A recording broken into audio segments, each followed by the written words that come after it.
मतिं यः प्रविहाय मोक्षे स्थितिं चकार पुनरागमाय सर्वेषु जीवेषु दयादधानस्तं नेमिनाथं प्रणमामि भक्त्या तं नेमिनाथं प्रणमामि भक्त्या तं नेमिनाथं प्रणमामि भक्त्या। गुरु अर्हद् गुरु सिद्ध गुरुराचार्य पाठिकः गुरु साक्षात् परं साधु तस्मै श्री गुरुवे नमः। तस्मै श्री गुरुवे नमः। तस्मै श्री विराग गुरुवे नमः। नमः श्री वर्धमानाय निर्धूतकलिलात्मने सालोकानां त्रिलोकानां यद्विद्यादर्पणायते यद्विद्यादर्पणायते यद्विद्यादर्पणायते। यह बोली अनंतानंत सिद्ध परमेश्वरी भगवान की, यह बोली 24 तीर्थंकर भगवान की, यह बोली देवादिदेव श्री आदिनाथ भगवान की, यह बोली देवादिदेव श्री वास्तुपूज्य भगवान की, यह बोली शांतिनाथ भगवान की, चिंतामणि पाशनाथ भगवान की, वर्तमान शासन नायक महावीर भगवान की, यह बोली परम पूज्य आचार्य श्री समंतभद्र मुनिराज की, यह बोली वात्सल्य दिवाकर आचार्य श्री विमल सागर जी महामुनिराज की, यह बोली तपस्वी सम्राट आचार्य श्री सन्मति सागर जी महामुनिराज की, यह बोली परम पूज्य मम दीक्षा प्रदाता गणाचार्य गुरुवर 108 विराग सागर जी महामुनिराज की, यह बोलिए पट्टाचार्य श्री विशुद्ध सागर जी महामुनिराज की, शमनाचार्य श्री विनिश्चय सागर जी महामुनिराज की, 3 कम नौकड़ मुनिराजों की, द्वाशांगमयी जन्वानी माता की, अहिंसामय विश्व धर्म की। बंधुओं, जैसा कि आपको विदित है, रतनकंड श्रावकाचार्य की इस क्लास के अंतर्गत परम पूज्य आचार्य श्री समंतभद्र महाराज निरंतर सम्यक दर्शन की महिमा का एक एक श्लोक के माध्यम से वर्णन करते जा रहे हैं, और जिसमें हमने देखा कि आचार्य श्री ने अनेकानेक सुंदर सुंदर सम्यक दर्शन के लिए क्या क्या उपलब्धियां होती हैं, ऐसे सुंदर सुंदर श्लोकों के माध्यम से हमें बताया कि सम्यक दृष्टि जो है वो कल हमने देखा था कि वो चक्रवर्ती और क्या नाम से देवों के देव जो इंद्र आदि होते हैं, और यहाँ तक के मुनियों के इंद्र यमधर, वो भी गंधर आदि भी जिनको नमस्कार करते हैं, ऐसा वो तीर्थंकर होता है कि ये चीज़ कल हमने 39 नंबर के श्लोक में देखी थी। इससे पहले हमने देखा था कि चक्रवर्ती इंद्र होता है, सम्यक दृष्टि इंद्र होता है, सम्यक दृष्टि चक्रवर्ती होता है। लेकिन कल तो ये कहा कि उनको भी वो भी जिनको नमस्कार करते हैं, ऐसा वो क्या होता है, तीर्थंकर होता है।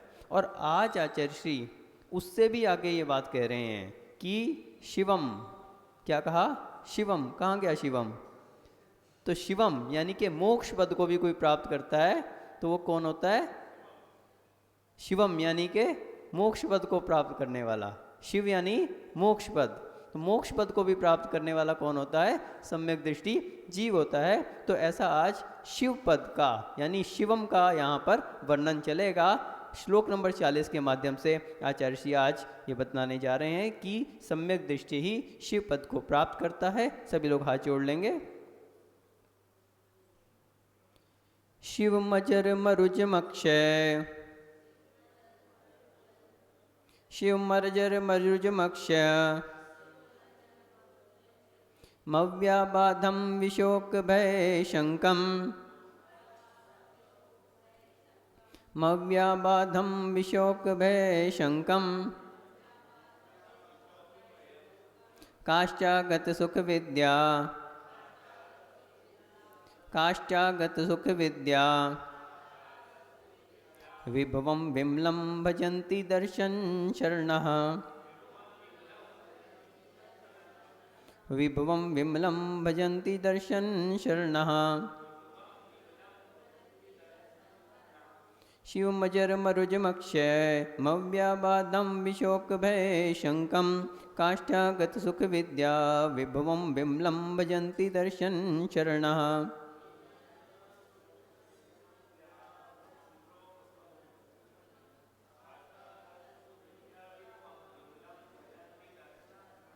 So here in shlok number 40, Acharya Samantabhadra Maharaj is telling in Ratankand Shavkachar that darshan sharanaha means the person taking the refuge of right belief. जो दर्शन की शरण लेता है, यानी person taking the refuge of right belief, he gets the Shivam means the salvation. And what is the qualities of that salvation? मोक्ष पद में क्या सुविधाएं हैं, क्या विशेषताएं हैं, तो बतलाते हैं अजर। अजर मीन्स जर यानी बुढ़ापा, old age. So the salvation is old age less, that there is lack of old ageness. And then amar, aruj, aruj means ruj yani disease, rog. So that is there is a lack of diseases. Then akshay, destroyness and deathness. So lack of deathness and destroyness. Then avyabadham, avyabadham means vyadha rahit, vyadha rahit, obstacle less. Then vishok, vishok means shok rahit, that is शोक रहित। और भय रहित, भय रहित यानी fearless. So next is शंकम, शंका से रहित, doubtless. And then he is saying काष्ठागत सुख विद्या, काष्ठागत सुप्रीम वेल्थ ऑफ सुप्रीम सुख यानी कि वेल ब्लिस, एंड विद्या मीन्स नॉलेज। एंड विमलम, विमलम means pure. So that salvation, bhajanti darshan sharna. So the person taking the refuge of right belief get that salvation that contains lack of old ageness, lack of diseases, lack of destroyness, lack of death, lack of obstacles, lack of sorrow, lack of fear, lack of shanka yani doubt. Then it contains kashthagat sukh vidya means a wealth of supreme bliss and knowledge. That salvation vimlam, that is pure salvation, gets the person taking the bliss of, taking the refuge of right belief. यहाँ आचार्य श्री समंतभद्र महाराज श्लोक number 40 के माध्यम से बतला रहे हैं कि जहाँ हमने देखा था कि जो सम्यक दृष्टि है वो इंद्र नरेंद्र आदि के पदों को प्राप्त करता है, और कल हमने देखा था कि इंद्र नरेंद्र आदि भी जिनको नमस्कार करते हैं ऐसे तीर्थंकर पद को प्राप्त करता है। तो आज उससे भी आगे आचार्य श्री श्लोक नंबर 40 में क्या बतला रहे हैं कि अरिहंत पद को प्राप्त करने के बाद वो क्या प्राप्त करता है, मोक्ष पद को प्राप्त करता है, सिद्ध पद को प्राप्त करता है। तो ऐसे सिद्ध पद को प्राप्त करने वाला भी एकमात्र सम्यक दृष्टि जीव होता है। और उस मोक्ष पद को प्राप्त करने के लिए क्या क्या उसमें विशेषताएं हैं वो यहाँ पर आचार्य श्री बहुत डिटेल में उसके लिए बता रहे हैं, बहुत विस्तार से बता रहे हैं कि उस मोक्ष पद की क्या क्या वहाँ पे विशेषताएं हैं। तो सबसे बड़ी बात क्या है कि सम्यक दृष्टि की एक विशेषता होती है कि उसका एक ही लक्ष्य होता है। क्या लक्ष्य होता है उसका? एक ही लक्ष्य होता है। कौन सा लक्ष्य होता है? मोक्ष पद को पाने का। सम्यक दृष्टि कभी भी संसार के सुखों को सुख नहीं समझता। चक्रवर्ती का पद तो वो प्राप्त करता है, लेकिन चक्रवर्ती के सुखों को सुख नहीं समझता। वो इंद्र का पद भी प्राप्त करता है, लेकिन इंद्र के सुखों को सुख नहीं समझता। धर्मेंद्र का पद भी प्राप्त करता है, तो उसके सुखों में भी वो रमता नहीं है। और तो क्या, अरिहंत पद को भी वो प्राप्त कर लेता है, अरिहंत पद को भी प्राप्त कर लेता है, अनंत सुख की भी उसे प्राप्ति हो जाती है, लेकिन उसका जो लक्ष्य रहता है वो क्या होता है? मोक्ष पद प्राप्त करने का। यद्यपि अरिहंत पद प्राप्त करने के बाद तो निश्चित ही है कि आयु कर्म पूरा होते ही मोक्ष पद मिलना ही मिलना है। लेकिन उसका अरिहंत पद पे रहते हुए भी, तीर्थंकर के पद को प्राप्त करके भी, तीर्थंकर का जो वैभव होता है उससे वो उसमें रमता नहीं है। आप देखिए जो तीर्थंकर होते हैं उनकी कितना उनका वैभव होता है। एक तो उनके लिए आत्म लक्ष्मी प्राप्त होती है और एक बाह्य लक्ष्मी समोशरण के रूप में प्राप्त होती है। समोशरण का कितना वैभव होता है। समोशरण में 12 सभाएं रहती हैं और साथ में उसमें बतलाते हैं कि चक्रवर्ती की जो संपदा है, 9 निधियाँ, 14 रत्न आदि, ऐसे 108 की संख्या में उनके समोशरण के दरवाजे के बाहर रखी रहती। कितना बड़ा वैभव है। 108 चक्रवर्तियों की संपदा दरवाजे के बाहर रखी रहती है, उसे कोई देखने वाला नहीं होता, इतना बड़ा वैभव होता है। लेकिन जहाँ पर तीर्थंकर विराजमान होते हैं, आपने देखा ना नेमिनाथ भगवान विराजमान है, तो किस पे विराजमान है? कमल आसन के ऊपर। तो कमल आसन, तो वहाँ पर कमल की रचना होती है और उसमें स्वर्ण सिंहासन होता है। लेकिन भगवान क्या होते हैं? सिंहासन से भी 4 अंगुल अधर रहते हैं। उस सिंहासन से भी वो सोने के सिंहासन से छूते तक नहीं है। तो उनका जब वो चलते हैं, विहार होता है, तो इंद्र उनके प्रत्येक चरण के नीचे कितने स्वर्ण कमलों की रचना करता है? 225। यानी जहाँ उन्होंने चरण रखा उसके 7 इस तरफ और 7 इस तरफ और एक उसके ठीक नीचे, यानी कितने हो गए एक लाइन में? 15। 7 और 7 14 और एक 15। तो ऐसी 15 एक ही एक लाइन, और ऐसी 7 लाइनें उसके आगे और 7 लाइनें उसके पीछे। तो 7 और 7 14 और बीच की एक लाइन, ऐसी 15। तो 15 की 15 पंक्तियाँ, ऐसे 225 स्वर्ण कमलों की रचना जो है इंद्र करता है उनके प्रत्येक कदम के नीचे। जितनी बार वो कदम बढ़ाते हैं, प्रत्येक कदम के नीचे 225 स्वर्ण कमलों की रचना करता है। लेकिन वो कैसे रहते हैं? उससे भी अधर रहते हैं, उससे छूते नहीं हैं।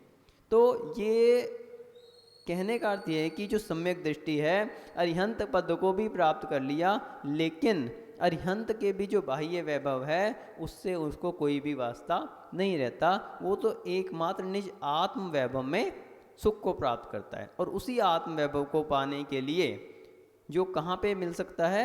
मोक्ष पद में। यानी जो उसने अरिहंत पद को प्राप्त कर लिया, उसके बाद जो उसके लिए शिव सुख की प्राप्ति हो रही है, तो वो शिव सुख के लिए ही उसका पुरुषार्थ रहता है। यूँ तो अरिहंत पद प्राप्त होने के बाद पुरुषार्थ भी सहज हो जाता है। अब जो कुछ होता है वो ऑटोमेटिक होता है। अब तो यूँ कहें कि उसके लिए शिव पद प्राप्त होना ही होना है।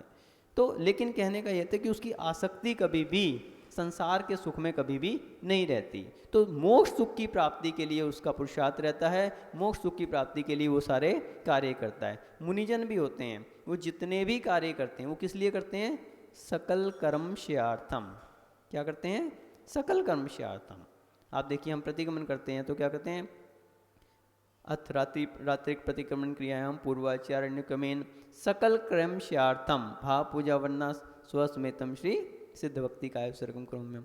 तो किस लिए कर रहे हैं? सकल कर्मश्यार्थम। सामायिक करते हैं तो उसमें भी देववंदना क्रियायाम पूर्वाचारण क्रमेण सकल कर्मश्यार्थम।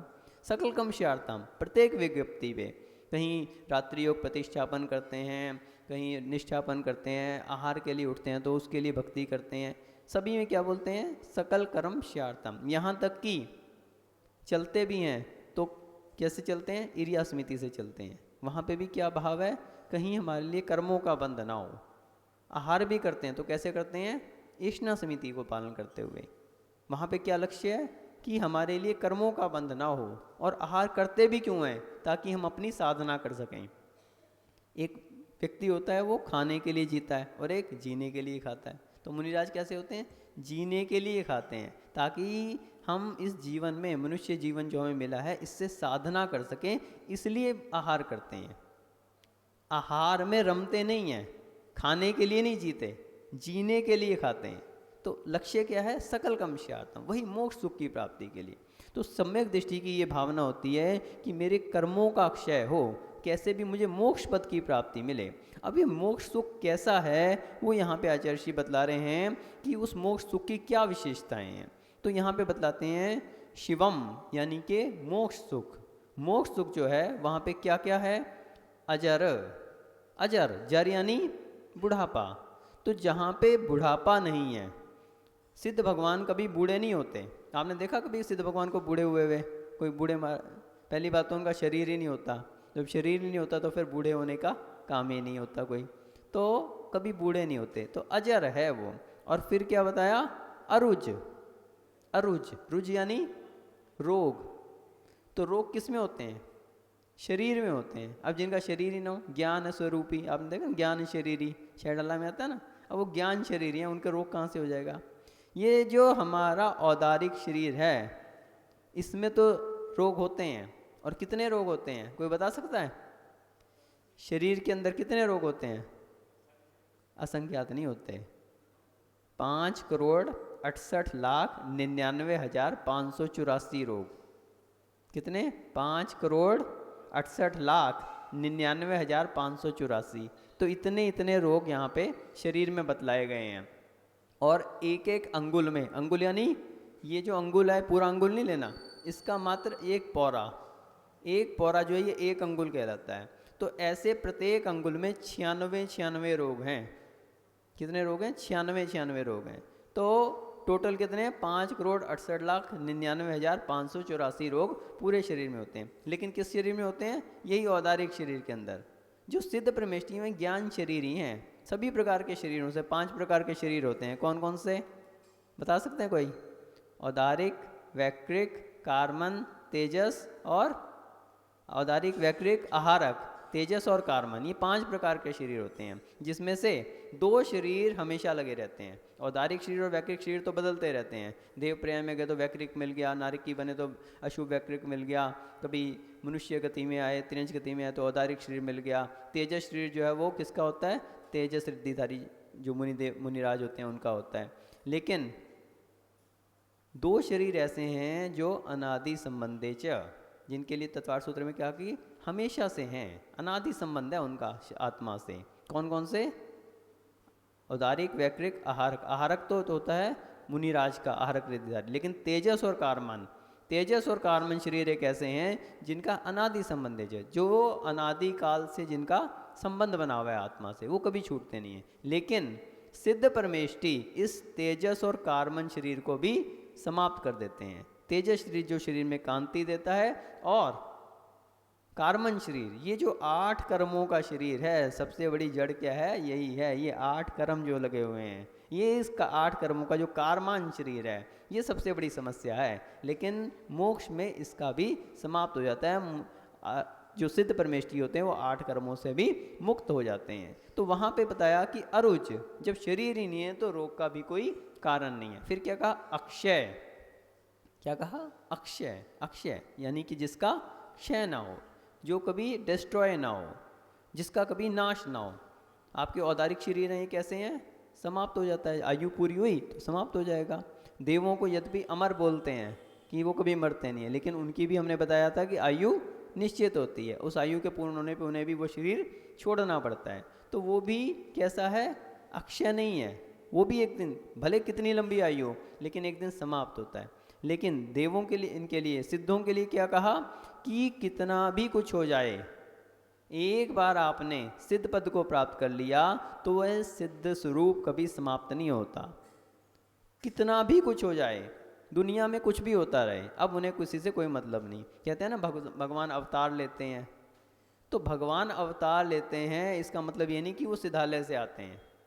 हमारे यहाँ जब हम सुप्रभात स्तोत्र पढ़ते हैं तो यस्वर्गावतरोत्सवे यद्भव जन्माभिषेकोत्सवे, तो यहाँ पे कहा कि यस्वर्गावतरोत्सवे, जो स्वर्ग से अवतरित हो रहे हैं। अवतार लेने का अर्थ है कि जो अरिहंत भगवान जिस समय जन्म लेते हैं, जिस समय केवली भगवान तीर्थंकर बालक जन्म लेता है, तो वो स्वर्ग से अवतरित होता है। तो अवतार लेने का अर्थ मात्र इतना ही है कि जो उनका अंतिम शरीर है, तीर्थंकर जो हैं, उसके लिए बोला गया। लेकिन सिद्ध परमेष्टि को जिन्होंने प्राप्त कर लिया, पद को प्राप्त कर लिया, वो कभी वहाँ से नहीं आते, सिद्धालय से कोई नहीं आते।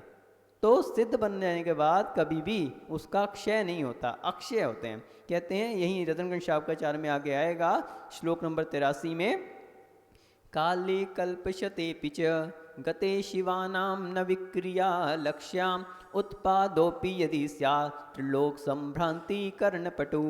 तो यहाँ पे आचार्य श्री बतलाएंगे 83 नंबर श्लोक में कि काले कल्प शते भी, एक कल्पकाल कितना, 20 कोड़ा कोड़ी सागर का, तो 20 कोड़ा कोड़ी सागर का एक कल्पकाल, और ऐसे शते कितने भी कल्पकाल बीत जाएं, सहस्त्रों, 100 सहस्त्रों, कितने भी, गते पी, कितने भी बीत जाएं कल्पकाल, गते शिवानाम न विक्रिया लक्ष्या, और उत्पादों भी यदि स्यात्, यदि उत्पाद भी आ जाए, त्रिलोक संभ्रांति कर्णपटु, तीनों लोकों में संभ्रांति यानी कि खलबली पैदा करने वाला ऐसा कोई उत्पाद भी हो जाए जो तीनों लोकों में, अभी आप देखो पंजाब में बाढ़ आ गई तो क्या हुआ, खलबली मच गई वहाँ पे, ये तो छोटी सी बाढ़ ने इतनी खलबली मचा दी, और कोई ऐसा उत्पाद हो जाए कि तीनों लोकों में खलबली मचा दे। मात्र इंडिया की बात नहीं की यहाँ पे, मात्र अमेरिका की बात नहीं की, पूरे वर्ल्ड की भी बात नहीं की, ऊर्ध्वलोक, मध्यलोक, अधोलोक यानी स्वर्गों को भी हिला दे, मध्य लोक को भी हिला दे, और नरकों में भी सभी जगह खलबली पैदा कर दे, ऐसा भी उत्पाद आ जाए तो भी गते शिवानाम न विक्रिया लक्ष्या, जो जिन्होंने सिद्ध पद को प्राप्त कर लिया, जो सिद्ध हैं, उनमें कभी भी विक्रिया यानी विकार उत्पन्न नहीं हो सकता। ऐसा वहाँ का एक महत्व है कि वो अक्षय है, वो अक्षय है, क्षय नहीं हो सकता पद, एक बार प्राप्त कर लिया वो क्षय नहीं होगा। आगे क्या कहा, अव्याबाधम, अव्याबाधम, तो सिद्ध भगवान के जो 8 गुण होते हैं, कौन कौन से होते हैं वो बता सकता है? सिद्ध भगवान के 8 गुण कौन कौन से होते हैं? सम्मत नान दंसन वीर्य सुमूत हेव अवगहनम अगुरु लघु मौवा बाधम 8 गुना मोति सिद्धानम, सिद्ध भक्ति में पढ़ते हैं ना। तो सम्मत नान दंसन, सम्यक्त यानी के सम्यक दर्शन, सम्मत नान दंसन, नान यानी ज्ञान, वीर्य और समूह अवगहनम, तो 4 तो अनंत चतुष्टय हो गए, अनंत दर्शन, अनंत ज्ञान, अनंत बल, अनंत वीर्य, और फिर अवगाहनत्व, अगुरु लघुत्व, अव्याबाद, तो ये 8 गुण, 8 गुण होते हैं। तो इसमें क्या आया, अव्याबाद। तो अव्याबाद का क्या अर्थ है? जो बाधा से रहित है, ऐसा अव्याबाद। वहाँ पर सिद्ध भगवान को कोई बाधा नहीं होती, अव्याबाद है। तो वो शिव सुख कैसा है?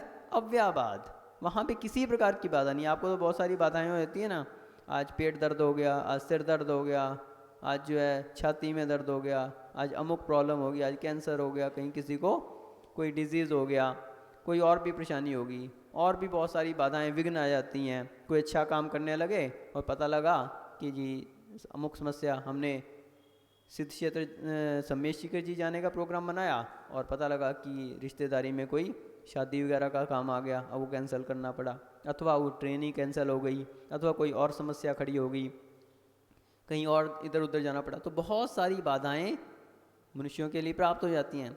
लेकिन सिद्ध अपने आत्म स्वरूप में जब भ्रमण करते हैं तो वो अव्याबाद होता है, उसमें कहीं किसी प्रकार की बाधा नहीं पड़ती। निरंतर प्रतिक्षण वो अपने आत्म स्वरूप में आनंद को प्राप्त करते हैं, अनंत सुख और अनंत बल को और अनंत ज्ञान को, अनंत दर्शन को निरंतर भोगते हैं, बिना किसी बाधा के भोगते हैं। उनका सुख कैसा है? अव्याबाद है, उसमें किसी प्रकार की बाधा नहीं है। और आपका सुख कैसा है?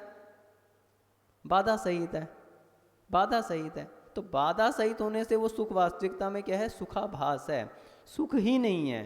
तो ऐसा अव्याभास सुख को कोई प्राप्त करते हैं तो कौन प्राप्त करते हैं? तो जो सिद्धों का सुख होता है वो अव्याबाद होता है, उसमें किसी प्रकार की बाधा नहीं है। आचार्य श्री बतलाते थे कि किसी बच्चे से उन्होंने पूछा कि तुम मोक्ष में जाना चाहते हो? क्यों राजेश, तुम मोक्ष में जाना चाहते हो क्या? नहीं जाना चाहते। तो बच्चा पूछता है आचार्य श्री से, अब वो बच्चा छोटा सा था, अब उसे ज़्यादा पता नहीं था कि मोक्ष सुख क्या होता है। तो कह रहे कि अच्छा मोक्ष सुख, मोक्ष में? बोले मोक्ष में क्या मिलता है? वहाँ पे आइसक्रीम मिलेगी क्या? अच्छा जी, बोले आइसक्रीम वाइसक्रीम कुछ नहीं मिलती वहाँ पे, टॉफ़ी चॉकलेट? बोले कुछ नहीं मिलती। बोले पहनने के लिए नए कपड़े तो मिलेंगे? बोले नहीं नहीं, वहाँ नए तो क्या, पुराने कपड़े भी नहीं मिलेंगे। अरे घूमने के लिए गाड़ी वाड़ी तो मिल जाएगी? बोले गाड़ी क्या, वहाँ साइकिल भी नहीं मिलेगी। अब क्या करें? अच्छा ठहरने के लिए होटल वोटल की तो व्यवस्था होगी? बोले होटल क्या, झोंपड़ी भी नहीं मिलेगी वहाँ तो। वो बेचारा सोच में पड़ गया। खाने के लिए रोटी, चलो आइसक्रीम वगैरह नहीं मिले, रसगुल्ले नहीं मिले, सादी दाल रोटी तो मिलेगी, बोले वहाँ पानी तक भी नहीं मिलेगा। तो वो और परेशान हो गया। बोले कोई चलो बड़ा होटल नहीं मिला, छोटी मोटी धर्मशाला मिल जाए, सामान रखने के लिए जगह तो मिल जाए, सिर ढकने के लिए कोई, बोले वो कुछ भी नहीं मिलता वहाँ पे। कोई पेड़ की छाया मिल जाए, बोले वो भी नहीं मिलेगी। अब तो वो बहुत परेशान हो गया। बोले वहाँ ना खाने की कोई सुविधा, ना रहने की कोई सुविधा, ना जो है घूमने के लिए गाड़ी, ना वहाँ पे कोई पार्क, ना कोई म्यूज़ियम, ना कोई वहाँ पे थिएटर। तो वहाँ जाके करेंगे क्या? बोले जी मेरे को तो मोक्ष सुख में नहीं जाना, मैं तो यहीं अच्छा हूँ। बोलो आप लोग जाना चाहते हो कि नहीं मोक्ष में? आचार्य श्री ने क्या बताया? बोले तुम्हें भोजन क्यों चाहिए, भोजन किस लिए करते हो तुम? बोले भूख लगती है इसलिए भोजन करते हैं। बोले वहाँ पे भूख ही नहीं लगती। जब भूख ही नहीं लगती तो तुम्हें भोजन की क्या आवश्यकता? बोले आपको गाड़ी किस लिए चाहिए? बोले घूमने फिरने के लिए। बोले वहाँ घूमने फिरने का काम ही नहीं है, वहाँ तो एक ही जगह बैठना पड़ता है, तो इसलिए वहाँ पे घूमने का कोई काम ही नहीं है, तो गाड़ी की क्या आवश्यकता? बोले आपको मकान की आवश्यकता क्यों है, होटल की आवश्यकता क्यों है? बोले बारिश है, धूप है, गर्मी लग सकती है, ठंडी लग सकती है, तो उससे बचने के लिए घर की आवश्यकता है, होटल की आवश्यकता है। बोले वहाँ ना धूप लगती है, ना गर्मी लगती है, ना सर्दी लगती है, ना बारिश लगती है, ये सब परेशानियाँ ही नहीं है वहाँ पे। बोले अच्छा। और बोले आइसक्रीम किस लिए चाहिए तुम्हें, तुम्हें टॉफ़ी चॉकलेट किस लिए चाहिए? बोले अच्छी लगती है मेरे को, टेस्टी लगती है। बोले वहाँ पे टेस्ट का भी कोई काम नहीं है, वहाँ पे तो आत्मा का आनंद इतना आता है कि उससे बड़ा कोई आनंद ही नहीं है। रसगुल्ले से भी बड़ा आनंद, रसगुल्ला और ये टॉफ़ी चॉकलेट वगैरह तो उसके आनंद के सामने कुछ भी नहीं है। बोले अच्छा। बोले पहनने के लिए कपड़े क्यों चाहिए?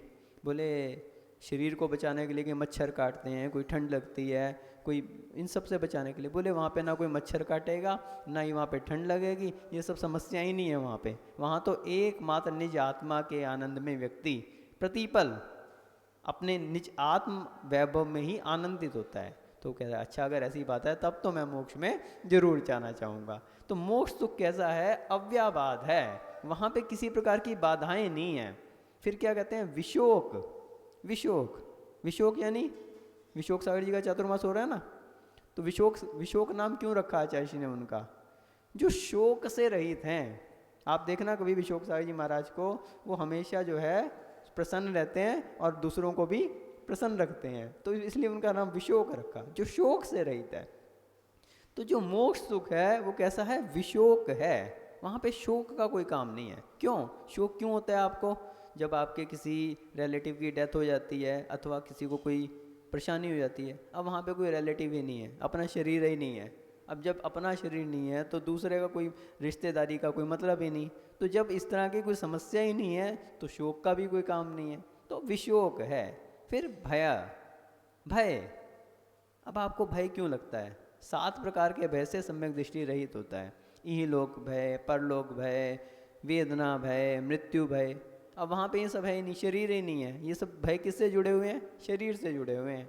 अब ना तो उसको वेदना हो सकती है, ना उसकी मृत्यु हो सकती है, ना उसको अग्नि जला सकती है, ना उसको पानी गला सकता है, ना शस्त्र उसको काट सकते हैं, ना उसको कोई भूत प्रेत आके लग सकता है, ना ही उसके लिए जो है कोई राक्षस आदि बाधा पहुंचा सकता है, ना कोई देव उसको, ना उसके लिए कोई किसी प्रकार की प्राकृतिक कोई विपदा आ सकती है, ना उसको गरीबी आ सकती है। वो तो भगवान है, शिव भगवान है, अपने अपने सुख में लीन है। तो अब उनको भय कैसे होगा? तो भय से रहित हैं। फिर क्या कहा? शंकम, शंका। शंका किसको होती है? जिसका ज्ञान अल्प होता है, जिसके ज्ञान में कुछ कमी रहती है, उसको शंका हो सकती है कि अमुक व्यक्ति ने ऐसा कहा, ये सही कहा नहीं कहा, महाराज ऐसा कह रहे हैं। सम्यक दृष्टि कैसा होता है? निशंकित गुण होते हैं उसके अंदर, निशंकित। जो देव शास्त्र गुरु ने कह दिया वो कैसा है? तलवार की धार के बार, हमने पढ़ा था ना, जो कह दिया बिल्कुल तलवार की धार पे, जैसे पानी चढ़ा दिया ना तलवार की धार पे, अब वो उतर नहीं सकता, तो वैसा उसका निशंकित अंग। अब वो तो स्वयं ही केवल ज्ञान को प्राप्त कर लिया, सिद्ध परमेश्वरी ने केवल ज्ञान से युक्त हैं। प्रत्येक संसार का प्रत्येक पदार्थ अपने भूतवर्ती, वर्तमानवर्ती और भविष्यवर्ती तीनों पर्यायों के साथ, प्रत्येक पदार्थ जो है अपनी त्रिकालवर्ती पर्यायों के साथ उनके ज्ञान में प्रतीक्षण दर्पण की तरह से, यद विद्या दर्पण आए थे, पहले ही अपने मंगलाचरण में पढ़ा था। तो जब सारी चीज़ें उनके ज्ञान में झलक रही है, अब शंका कहाँ से रहेगी किसी बात की? सब चीज़ पता है उनको, तो शंका से रहित हैं। फिर क्या कहा? काष्ठागत सुख विद्या। काष्ठागत यानी पराकाष्ठा, काष्ठा यानी पराकाष्ठा, आपने सुना ना, जिसकी हद जिसे होते हैं, तो वो किसकी है हद? काष्ठागत सुख। काष्ठागत सुख यानी असीम अनंत सुख, जिसकी कोई लिमिट जहाँ तक होती है पराकाष्ठा, तो वो काष्ठागत है, उस लिमिट को भी जो क्रॉस कर गया। काष्ठागत, उस लिमिट को भी जिसने क्रॉस कर लिया, जितनी भी परम हद थी उसको भी जिसने क्रॉस कर लिया, ऐसा अनंत सुख। अनंत सुख और अनंत सुख और क्या कहा? विद्या। विद्या यानी ज्ञान, अनंत ज्ञान, जो पराकाष्ठा है, जिसकी पराकाष्ठा और उससे भी आगे निकल गया, काष्ठागत, तो हद को भी जिसने क्रॉस कर लिया, ऐसा ज्ञान। कौन सा ज्ञान? केवल ज्ञान। तो केवल ज्ञान, विभवम, ऐसा वैभव, केवल ज्ञान और केवल अनंत ज्ञान और अनंत सुख, इसका वैभव, और विमलम, निर्मल है वो, उसमें किसी प्रकार का मल नहीं है, विमल है, निर्मल। तो ऐसा वो जो ज्ञान है, ऐसा वो सुख है, विमल, ऐसा वैभव, भजंती दर्शन शरणा, तो इसको भजंती यानी के प्राप्त करते हैं। कौन प्राप्त करते हैं? दर्शन शरणा। तो जो दर्शन की शरण लेते हैं, यानी सम्यक दर्शन की जो शरण लेते हैं, ऐसे सम्यक दृष्टि उस मोक्ष सुख को प्राप्त करते हैं। ऐसा यहाँ पे आचार्य श्री ने बतलाया कि ऐसा मोक्ष सुख होता है जिसमें ना तो किसी प्रकार का कोई बाधा आती है, ना उसमें कहीं बुढ़ापा आता है, ना उसमें कहीं रुच यानी कोई रोग आता है, ना ही उसमें कोई वो समाप्त हो सकता है, ना उसमें कोई शोक है, ना कोई भय है, ना कोई शंका है। क्या है उसमें? काष्ठागत सुख विद्या, यानी कि काष्ठागत पराकाष्ठा जिसकी हो चुकी है, ऐसा अनंत सुख और अनंत ज्ञान जिनका होता है, ऐसा वो दर्शन सुख में प्राप्त करते हैं। और यही बात आचार्य श्री उपाध्याय अंग में 661 नंबर श्लोक में मोक्ष का स्वरूप बता रहे हैं। प्रक्षीणो भय कर्माणम जन्म दोषे विवर्जितम लब्धात्म गुणात्मानम मोक्ष माहुर मनीषिना। तो मोक्ष के विषय में उपासकाध्याय में 661 नंबर गाथा में आचार्य जी क्या करें कि प्रक्षीणो भय, जिनके उभय यानी कि दोनों, कौन कौन से? द्रव्य कर्म और भाव कर्म। प्रक्षीणो भय कर्माणाम, जिनके दोनों कर्म, द्रव्य और भाव कर्म प्रक्षीण यानी कि क्षय हो गए हैं। जन्म दोषे विवर्जितम, जन्म जरा मृत्यु आदि 18 दोष हमने पढ़ा था ना, जिनके समाप्त हो गए हैं। लब्धात्म गुणात्मानम, जिन्होंने अपने आत्म गुणों को प्राप्त कर लिया है। मोक्ष माहुर मनीषिना, ऐसा मनीषियों ने, ऐसा ज्ञानी पुरुषों ने, बुद्धिमानों ने उसको मोक्ष कहा है। ऐसा यहाँ पे उपास का ध्यान में कहा है। और नानेन दंसनेन या तवेन चरियेन संयमम गुणेन चौवी पी सभा जोखो मोखो जिन शासने नुदिठो।